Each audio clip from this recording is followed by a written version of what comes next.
Hey y'all, this is Amanda L.K. Smith with inspiredwithamanda.com. So thanks so much for joining us today. I have as a guest on the program Alex Kozak with livingsimplypgh.com, and she is a professional organizer. And so she is going to talk to us today about how she left a corporate job and started her own mompreneur business. And so thanks so much for joining me, Alex. Oh, thank you for having me. I'm so excited. I love to organize. I don't love to clean, but I love to organize. I don't like to clean either. And especially right now with everything going on in the world, it seems like people have a lot of time to focus on getting their lives organized and straightened out. So tell us how you got started with this job. Like Amanda said, I'm Alex. I'm a professional organizer and owner of Living Simply PGH. Along with a blog, I work one-on-one with clients, typically in their homes, not right now, to simplify their lives by making time in their days and space in their homes. So your background is in political science. So what about organizing made you think this would be a career that you could turn into a work from home job? Well, yeah, like you said, I went to school for political science and was in politics in my previous life, but so professional organizing was certainly a pivot from that, but I've always considered myself an organized person. What's really nice about organizing is it's something that takes just a lot of on-the-job and life experience to kind of know what works and what doesn't. So I still consider myself to be learning, but I think that just having always been an organized person and someone that's able to multitask and someone that's able to kind of compartmentalize things, and I've just always been an avid list person, it seemed like a really good fit for me, and it's something that I'm passionate about. Right. So talking about the list, do you offer anything on your blog that helps people to some printables or anything like that? So yeah, so I have a couple printables. I'm really big into routines, which kind of is like an offshoot of lists. And I really do believe that putting certain aspects of our life on autopilot can kind of really allow us to hone in on the things that really need our attention, or just able us to focus on the things that really matter to us. So that's our families, our friends, our relationships, rather than worrying about, the laundry or dinner and everything like that. So I have an evening routine checklist that can kind of allow you to get between, when you get home from work or when you're done at work, if you're working from home, to bedtime without too much of a hassle. I also have a really great kind of surface quick tips to kind of start to get organized. And then lastly, I have, and this one that I particularly hand out to my clients, is once we've organized, I have a really great printable on how to maintain that organization. So obviously your motivation for staying home was probably your son. So you have a 2-year-old son.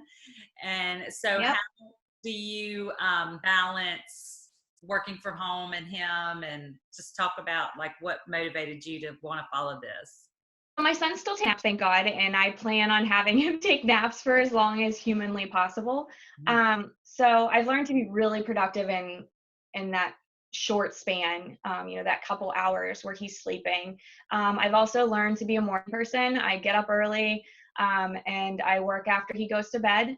Thankfully, he goes to bed fairly early, like 7:30, 8 o'clock. So I can get a couple hours in, and then, but again, it goes back to those lists and kind of planning your days out in advance so that you know when you can squeeze some work time in. And then if I am working while my son is around, it's usually at the table while he's eating and not really paying attention to me. And from time to time, I do use like TV or videos to distract him if there's something really time sensitive that can't wait. So since you've been only in the business about a year, how did you get your clientele, and how would you suggest somebody get started doing that? Something that I learned very quickly was use social media. I've never really been a huge social media person. I have a I have a personal Facebook account, I have a personal Instagram and everything like that, but it was mostly just to, post pictures of my kid so that my family and my friends can see. But I've really learned from a lot of people that there's a lot of free marketing and advertising in social media, and to kind of really hone in on who your ideal client is and to go after them that way. I also use Google, uh, and then a lot of mine, and that might just be profession specific, is word of mouth. So once I've gotten a couple clients, they tell their friends, they tell their family. I have a really good earn it back program where if I do get someone that books with me based off of a recommendation of a previous client, they get a really steep discount on their next organizing session. So I do give it back to those that speak highly of me and allow me to grow my clientele. So if you could go back to the beginning, what might you have done a little different? I go back and forth on whether or not I should have done more research and talked through my plan with more people. I think part of me feared my friends and family would kind of talk me out of it, since it was such a drastic change from what I was doing previously. I think I was nervous I would talk myself out of it. So I did just enough market research to kind of get up and running. And obviously I discussed it with my husband, but for the most part, I just kind of jumped in with both feet. Right. Yep. And sometimes that's just what you have to do. That's kind of my Exactly. that's kind of my motto. If I feel like God's telling me to do it, then I just figure He'll help me Exactly. take care of it. um, Exactly. so, if you could give someone advice about working from home, what would you kind of say to them?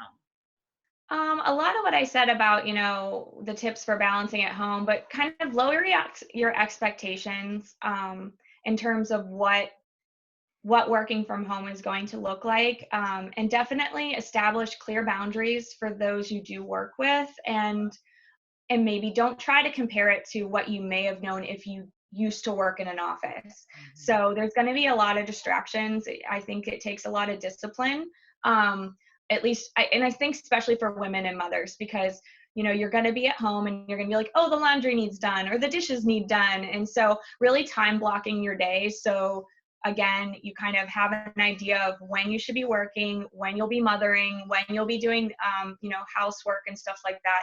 And then I always tell people, and I think that this is a really great idea regardless of whether or not you're working from home. I think if you're or someone that does like to put together to-do lists, make daily to-do lists. They're more manageable rather than a master to-do list, because a master to-do list will just make you feel very overwhelmed by everything that you have to do.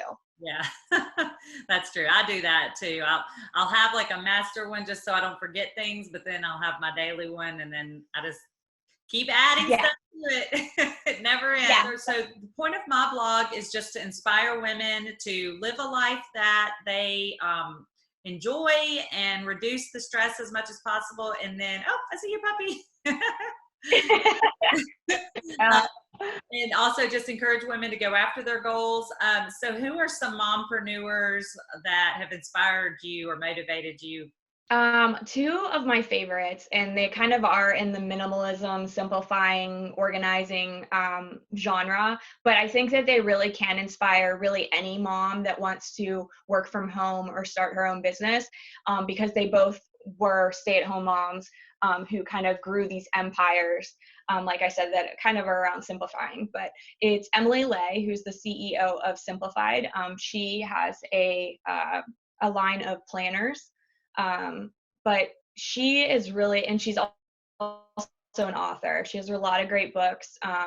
She just had one that came out recently, When Less Becomes More. It's a really great book for anybody that's looking to slow down, kind of get away from that, that mommy burnout, and kind of really just like reevaluate what's important to them. And then the other one is Ali Kasaza. She has her own brand under her name, but she does a lot of online courses.